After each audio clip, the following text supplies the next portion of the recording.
আমি একটা গল্প বলবো আপনাদেরকে। এই গল্পটা হয়তোবা কোনো মানুষের বাস্তব জীবনের সাথে মিলে যেতে পারে। যদি মিলে যায় প্লিজ আমাকে ক্ষমা করবেন। গল্পটি হচ্ছে, সমাজের একজন ভালো মানুষ, শিক্ষিত মানুষ, কোনো কারণে ধরেন যে সে মানসিক ভারসাম্যহীনের মতো চলাফেরা করে, কিন্তু সে মানসিক ভারসাম্যহীন নয়। সে সমাজে এমন কিছু কাজ করে যেটা চুরি করার মতো। ধরে নেন সেই লোকটা চুরি করে। আচ্ছা, এখন প্রশ্ন হলো, এই লোকটা এত ভালো লোক, পরহেজগার লোক, সেই লোকটা খারাপ কাজ করতেছে, চুরি করতেছে, গীবত করতেছে, সবকিছু করতেছে। তো ভাই, আপনি ওই লোকটাকে জিজ্ঞাসা করবেন যে ভাই, আপনি যে কাজটা করতেছেন এটা তো অন্যায়। বলে কেমন? যে আপনি চুরি করলেন কিংবা কারো সম্পদ লুণ্ঠন করলেন। অন্যের সম্পদ চুরি করা অথবা লুট করে নিয়ে আসে সেখান থেকে যে পয়সা উপার্জিত হয়, আপনি নিজে খাচ্ছেন এবং অন্য মানুষকে খাওয়াচ্ছেন। তো আপনি যে খাচ্ছেন এটা তো আপনার গুনাহ হচ্ছে। আপনি যাদেরকে খাওয়াচ্ছেন তাদেরকেও তো গুনাহ করাচ্ছেন। জিনিসটা কেমন হয়ে গেল না ভাই? সেই মানুষটা যদি আপনাকে বলে যে ভাই আমি খাচ্ছি, আমি জেনে শুনে খাচ্ছি যে এটা আমার গুনাহ হচ্ছে, কিন্তু যারা খাচ্ছে তারা বোঝে না যে এইটা খাওয়া যাবে না, এটা হারাম, এটা খাইলে গুনাহ হবে। তাহলে ভাই কি বুঝলাম?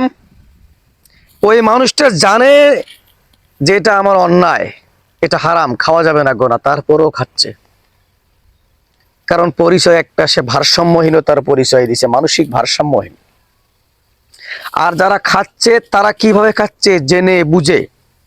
তারা বোঝে না ওই মানুষটা ভারসাম্যহীন, সে যে জিনিসগুলো আমাদেরকে খাওয়াচ্ছে সেটা বৈধ নয়। এখন আপনি এই লোকটাকে জিজ্ঞাসা করেন, ভাই আপনার লাভটা কি? এই লোকটা উত্তর দিবে, ভাই আমার লাভটা কি জানেন?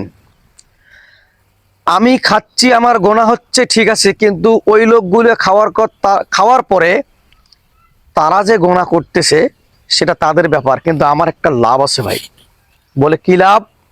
ভাই আমি ধরি নেন কোথাও চুরি করতে গেলাম, কিংবা আমি কোথাও গিয়ে কোনো অন্যায় বা অপরাধ করলাম, আমার এই মানুষগুলো ওখানে গিয়ে আমাকে বলবে, ভাই আপনারা যে মানুষটাকে ধরছেন ইনি তো পাগল, মানসিক ভারসাম্যহীন, এনার কোনো সেন্স নাই, উনি কি করছে এইটাও বলতে পারে না। এই মানুষগুলো অন্যায়ের পক্ষ নিয়ে আমাকে ওই জায়গা থেকে উদ্ধার করবে। ভাই তারা আমার খাইলো, আমি অন্যায়ভাবে উপার্জন করার পর আমার খেয়ে আমাকে বাঁচানোর জন্য তারা আমার পক্ষে কথা বলবে। এটাই আমার উপকার। যদি গল্পটা ভালো লাগে তাহলে আরো ভালো গল্প শোনার জন্য আমার এই ভিডিওটা পুরোটাই দেখবেন। আমি চেষ্টা করব আপনাদেরকে ভালো কিছু উপহার দেওয়ার জন্য। জি ভাই, সমাজের এইরকম অনেক কাজ আছে যেগুলো প্রতিদিন প্রতিনিয়ত ঘটতেছে।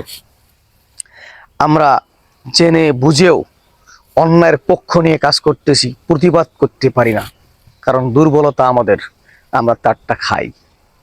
এটাই বাস্তব। হ্যাঁ ভাই, এটাই বাস্তব। This is reality.